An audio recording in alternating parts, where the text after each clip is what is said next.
Léo Messi s'est illustré encore une fois avec l'Argentine et dans cette vidéo, grâce à ses récentes prestations avec la sélection, on va ouvrir plusieurs débats. Déjà, on va visionner tranquillement ses petits buts, on va les décortiquer parce que je les ai trouvés plutôt intéressants pour plein de choses. Ensuite, on va parler de sa situation au PSG par rapport en Argentine et on va même parler un petit peu du débat Ronaldo vs Messi qui vraiment devient un peu saoulant. Bref les gars, salut à tous, c'est Azial, on se retrouve pour une nouvelle vidéo. Comme d'habitude, si le contenu vous plaît, si la chaîne vous plaît, etc. Vous connaissez la chanson, c'est gratuit. Le petit like, le petit abonnement, le petit commentaire, ça fait toujours plaisir. Et ça aide énormément au développement de la chaîne. N'hésitez pas aussi à partager, ça fait toujours plaisir. Passons au sujet de la vidéo. Messi, qu'est-ce qu'il a fait Messi? Il s'est encore illustré avec l'Argentine. Honnêtement, avec l'Argentine, Messi, t'as l'impression que c'est Messi Prime. Bref, je vais vite fait vous montrer ses buts parce que je les ai trouvés plutôt intéressants. Surtout qu'il a battu un nouveau record. Enfin, un nouveau record. C'est devenu le premier joueur à atteindre la barre des 100 buts, enfin des plus de 100 buts en sélection, en ayant gagné la Coupe du Monde. Quand même une très belle performance. Et même passer les 100 buts en sélection, ça reste quand même un exploit incroyable. De toute façon, c'était déjà le meilleur buteur de l'Argentine si je me trompe pas. Mais bon, il rentre encore plus dans la légende. Bref, premier but, je vais vous les décrypter tranquillement. Petite passe, voilà, Messi il est là, il reçoit la balle, il contrôle, hop, il se met pied droit, assez choquant, tu peux te dire il a laissé excentré pied gauche, non, il se met pied droit, il élimine le défenseur pied droit, hop, petite frappe croisée pied droit qui viendra finir premier poteau, enfin poteau gauche. Donc moi ce but il m'a assez surprenant parce qu'en fait cette action là avec Messi on la voit tout le temps mais de l'autre côté et c'est pour ça que je l'ai trouvé assez marrante. D'habitude il est plus dans cette position là et en fait le mouvement là qu'il a fait en fait j'ai l'impression que l'image elle est en reverse. Genre Messi est devenu droitier l'espace d'un instant et le but est plutôt joli. Passons au deuxième but, Messi qui est dans la surface, là il est dans une position beaucoup plus préférentielle, ce but là honnêtement c'est une spéciale Messi, voilà il se met, il s'excentre tranquille pied gauche, bon on voit que les défenseurs quand même, c'est pas bon, hein, enfin, en face c'était pas non plus c'était pas non plus Beckenbauer, tu sens bien que défensivement même le gardien, bon la frappe il a même pas plongé, elle vient s'écraser dans le petit filet. Voilà, il y avait 2-0 à ce moment-là du match, donc ça fait 3-0. Et pour finir, celui-là, il m'a vraiment choqué. Messi envoyé dans la profondeur, quelque chose qui fait très peu avec le PSG. Je crois que c'est Lo Celso qui lui envoie en plus le ballon. Donc ancien parisien. Messi qui, bon là on le voit encore. Messi qui fait un très gros match. Hein. Honnêtement, triplé, il fait une passe D, il laisse un penalty à Di Maria parce qu'il aurait pu mettre un quadruplé, il l'a donné à Di Maria. Mais bon, il y a 7-0 en face, tu vois bien que les mecs, honnêtement, tu regardais le match, t'avais l'impression que c'était un match, comment dire, caritatif, c'est-à-dire les mecs en face, ils étaient plus obnubilés par les joueurs de l'Argentine plutôt que à jouer au foot. Donc voilà, ballon en profondeur, Messi qui de vitesse prend le défenseur de vitesse parce qu'il avait quand même un petit retard là. Il avait un petit retard, il prend de vitesse, il lui passe devant. Et il va finir pied gauche, voilà, zone préférentielle. Tu peux te dire qu'il va enrouler, qu'il va la mettre là. Et non, il la croise, voilà, poteau droit, petit filet encore une fois. Et le match qui se finit du coup sur un 7-0. Bref, parlons du coup un petit peu des sujets intéressants maintenant qu'on a revu les buts de Léo Messi. Déjà, c'est clairement devenu une légende, voilà. Il a sa statue à côté de Pelé, Maradona, c'est incroyable avec la Coupe du Monde. Mais parlons, déjà je voulais parler du débat Ronaldo-Messi. Honnêtement, je vais essayer de faire vite sur ce débat. Mais les gars, on n'en peut plus. Moi honnêtement, j'ai pris le screen de ce tweet. On peut dire ce qu'on veut, mais Ronaldo et Messi nous donnent l'impression qu'ils ne vont jamais partir. J'ai pris ce tweet là, tout ça pour dire que les gars, il y en a un qui a 36 ans, l'autre qui a 38 ans. Les deux ne sont entre guillemets plus, même si Messi cette année va encore faire partie des favoris pour le Ballon d'Or. Mais les deux on l'a vu, Messi avec le PSG en Ligue des Champions, ça a été compliqué. Voilà, ça fait 2 années qu'il se fait sortir. Ronaldo, il joue plus en Europe. Les gars, les deux, on va pas se mentir là, je pense que ils ne font plus partie des plus grands joueurs dans le sens où voilà, l'année prochaine c'est pas Ronaldo et Messi qui vont se taper l'un contre l'autre, qui va être le meilleur, qui va aller chercher avec des champions. Non, ça se trouve Messi l'année prochaine il la jouera même pas, on n'en sait rien, ou peut-être qu'il la jouera mais ce sera pas au PSG, ce sera au Barça. Bref, on va en reparler après de tout ça, mais tout ça pour dire que juste profitons, arrêtons de tout le temps chercher la petite bébête. Quand Ronaldo il met un doublé, ça envoie des pics à Messi. Quand Messi met un triplé, ça envoie des pics à Ronaldo. Honnêtement, cette guéguerre là, c'est bon. Elle était marrante il y a 10 ans, il y a 5 ans. Et en plus, le pire, c'est que je trouve que la guéguerre. Et pourtant, moi, je préfère Ronaldo. Honnêtement, je préfère Ronaldo. Parce que déjà, j'ai des origines pardon, portugaises. Donc, forcément, j'ai plus une préférence pour Ronaldo.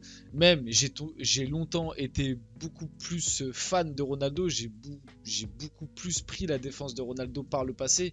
Mais faut savoir avouer la vérité. Messi, avec cette Coupe du Monde, il a fini le jeu. Et même avant la Coupe du Monde. Il y avait des arguments pour Ronaldo, mais il y avait quand même un petit peu plus d'arguments pour Messi, notamment 7 ballons d'or. Ça là, quand même, c'est dur à défendre. Mais là, avec la Coupe du Monde, comment tu veux... Voilà. Honnêtement, les gars, le débat, il est fini. Arrêtez de parler de cette guéguerre. Voilà. Faites une guéguerre Vinicius Mbappé, Haaland Mbappé, ou je sais pas qui d'autre comme joueur, Musiala Gavi, voilà. Ces guéguerres-là, elles sont marrantes, elles sont d'actualité. La guéguerre Ronaldo, Messi, on n'en peut plus. Passons à autre chose, honnêtement. Je voulais rebondir sur ça. 18 buts en 32 matchs avec le PSG. 21 buts en 14 matchs avec l'Argentine. Je vous ai mis cette image. Bah oui, bien évidemment, je vous ai mis cette image parce qu'elle est tellement représentatrice du mal-être de Messi, du possible mal-être de Messi au PSG. Et je veux revenir sur le fait que, en fait, cette image, en tant que supporter parisien, tu peux être encore plus dégoûté, donc c'est mon cas, de te dire qu'en fait, Messi, avec l'Argentine, t'as l'impression qu'il marche sur l'eau, il est à un niveau exceptionnel, et dès qu'il est au PSG, tu le reconnais pas quoi.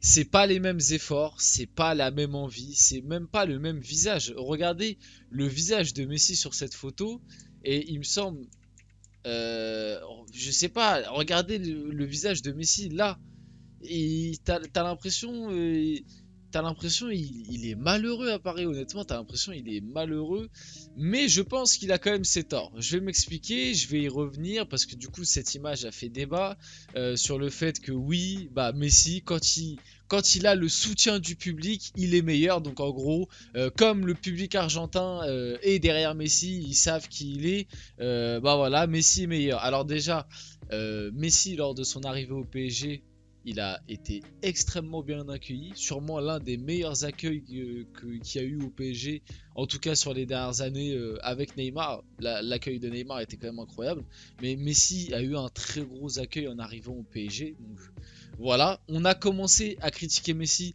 quand il a été mauvais, faut être honnête. Après, nous, en tant que Parisiens, je vois pas pourquoi on n'aurait pas le droit de critiquer Messi. Le siffler, ça c'est un autre débat, mais le critiquer, pourquoi on n'aurait pas le droit de le critiquer? Qu'est-ce que Messi a apporté au PSG, honnêtement? Qu'est-ce que Messi a fait pour le PSG? Messi, ça fait 2 ans qu'il est là. L'année dernière, il nous fait une saison cataclysmique. Il marque 6 buts sur la saison. On parle de Léo Messi, hein. 6 buts sur la saison.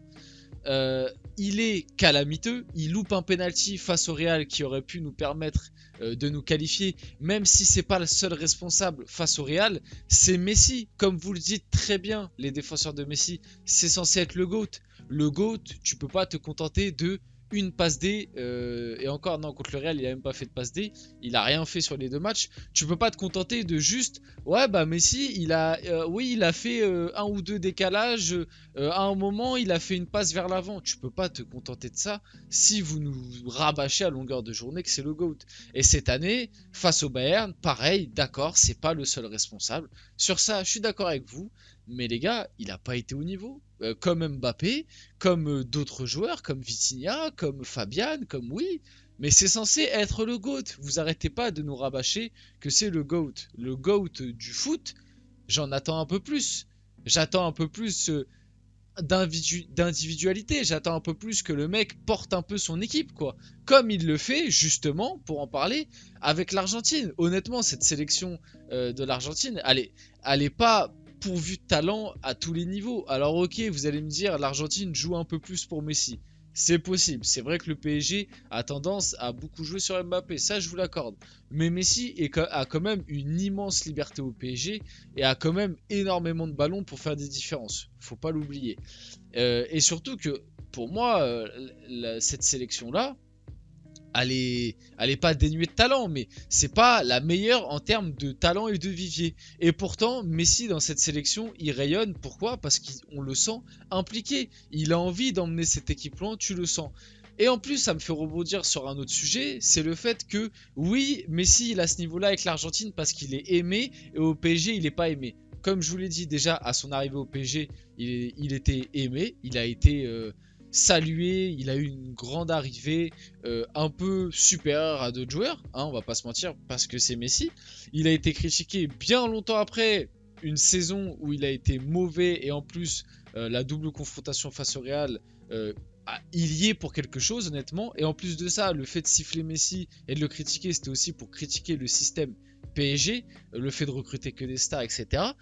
Mais faut pas oublier, les gars, qu'avec l'Argentine, Messi, il a été critiqué. Messi, il a été sifflé. Je m'en rappelle, moi, de l'après, je crois que c'était la Copa 2019 ou alors la Copa 2015, je sais plus, où Messi est sifflé en Argentine parce que justement il avait été mauvais et il avait énormément de critiques sur le fait qu'il avait eu une meilleure génération en sélection argentine ou argentine. Il avait eu une bien meilleure génération qu'un Maradona, mais Maradona avait été chercher une Coupe du Monde. Messi s'est fait siffler dans son pays. Messi a été critiqué énormément dans son pays pour le fait de ne pas avoir su faire la différence dans les moments où il faut. En finale de Coupe du Monde en 2014, en finale de Copa en 2019, si je me trompe pas, j'ai un doute, 2019, 2017 ou peut-être 2015, je sais plus. Dans ces eaux-là, je sais que l'Argentine fait une finale de Copa et Messi loupe un penalty en finale, je m'en rappelle, et il est sifflé à cette époque-là. Donc moi, cette excuse-là, je la tolère pas. Tout ça pour dire que Messi, voilà, au PSG, on le sait, tout ne va pas parfaitement, mais Messi a quand même des torts. Montre-nous un peu ça aussi au PSG. Montre-nous que tu as le niveau aussi au PSG. Et pour finir, Lionel Messi est prêt à baisser son salaire pour retourner à Barcelone. Pardon. Je vous ai juste mis ça pour vous dire que ce feuilleton-là, on va en entendre parler jusqu'à qu'il y ait prolongation ou départ officiel jusqu'à, je pense, le mois de juin ou mai. On va avoir, voilà, chaque camp va disposer un peu ses infos. Et voilà, franchement, ça va nous saouler. Bref, c'était Asial. J'espère que cette vidéo vous a plu. Si c'est le cas, le petit like, le petit commentaire, le petit partage. Et on se retrouve très rapidement pour une prochaine vidéo.